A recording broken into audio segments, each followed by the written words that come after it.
Back in 2014, we headed to Death Valley to the Harmony Mine to look at the borax wagons. Death Valley holds the record for the hottest place recorded and is also the lowest place in North America. There's a museum there that has some skeleton remnants of the old borax wagons from years gone by. A lot of the old ironwork is craftsmanship that is long since gone by the wayside. Our goal was to study and duplicate this ironwork in the process of building the wagons. And many of you followed that build and watched some of these scenes as the wagons were put together. Well, the Death Valley Conservancy is the organization that is the motivating force behind recreating these wagons. And in the beginning of 2016 is when we took all the work of our blueprints, plans, studying, and drafting, and began the reconstruction process in earnest. And with the help of multiple donors and the help of the Rio Tinto mine, this project actually became reality. So if it's ever possible that you might be in the area of the Death Valley National Park, it's well worth the while to stop by the Harmony Mine. These old wagons are still on display. They have a story to tell.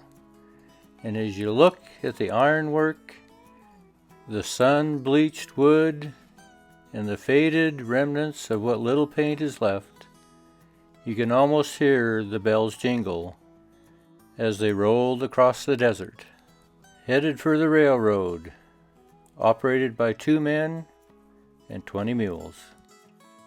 And there's another set of wagons. These are still in Boron, California, at the Borax Mine. These wagons, I guess, were built in Barstow by the Alf Blacksmith Shop. The building is still there, owned by the family. There were a number of pictures that were shared with me by Bobby Tanner, who owns the mules. This one actually shows the man that is accredited with designing these wagons, J.W.S. Perry. And as impressive as the wagons are today, they were even that impressive then, and numbers of photographs were taken by different individuals with the wagons as a backdrop.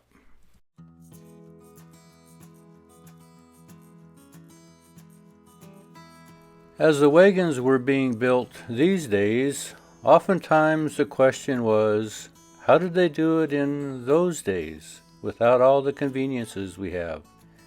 Well, there's just a couple pictures that I've been sent that shows some of the hard work and just a few of the men that were involved.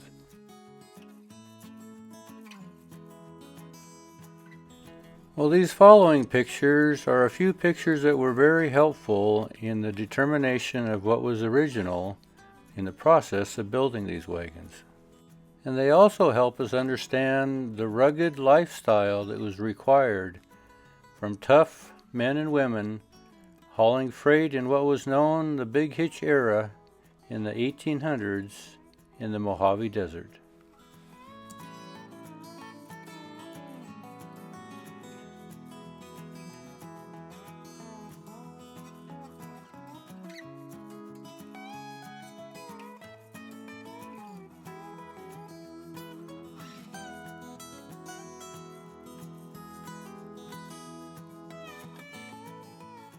Well, after these wagons were retired, they were given a coat of paint and then put on the road, and the term 20 Mule Team Borax became a household name.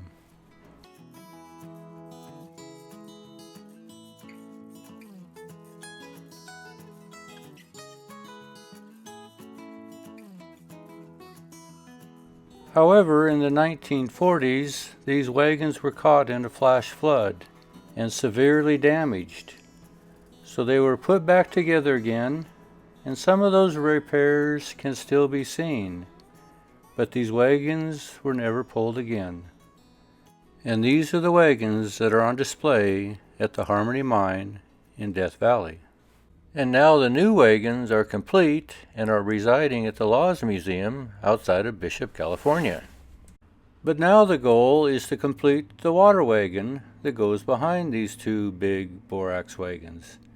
This is the skeleton that's left at the Furnace Creek Museum, and this is the pattern that we'll be duplicating to complete the borax wagons. Well, the hubs for these water wagons I've had turned and mortised since early 2017. So for the past 2 years, they've been just setting and drying. And in this drying process, the wood has moved a little bit here and there. So I'm going to put some temporary bands on the outside ends of these hubs so I can get them chucked back up into lathe and make sure they're true. I first started using the regular Traveler, but then I soon shifted to the smaller one so they would fit inside these bands. But this is the process of getting these hubs ready so we can build wheels for the water wagon.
Well, these are the axles we had made for the water wagon. The borax wagon were 3.5-inch square. These are 3-inch square. But over the last 2 years being here, they've gained a little rust, so I'm going to clean them up. And then each boxing we want to make sure matches with the spindle they've been machined with. So I'm going to mark them so they stay identical.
Well, when you work on buggies and wagons and carriages, it's not long before you figure out that the right-hand side of the axle has a right-hand threaded nut.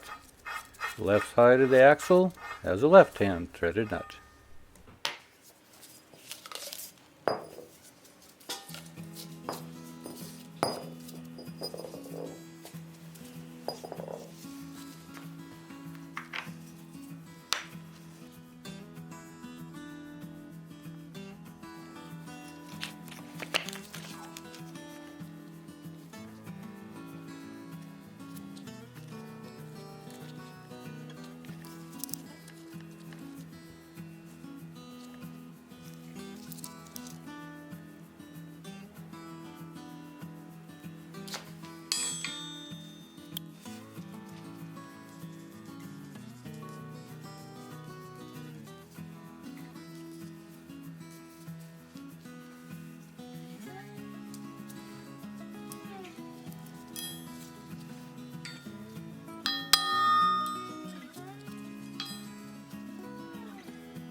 Well, I really didn't know where true center was, or if there really was such a thing.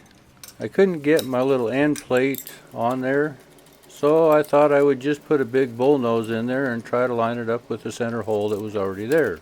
And as we keep on working through this process, we're going to see this isn't going to work either. But as so often the case, the first one takes the longest. Once you get it figured out, then it kind of speeds up from there.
Well, the purpose of all this is to get it centered up so I can bore the center for the boxing. We'll get into that next week. Thanks for watching.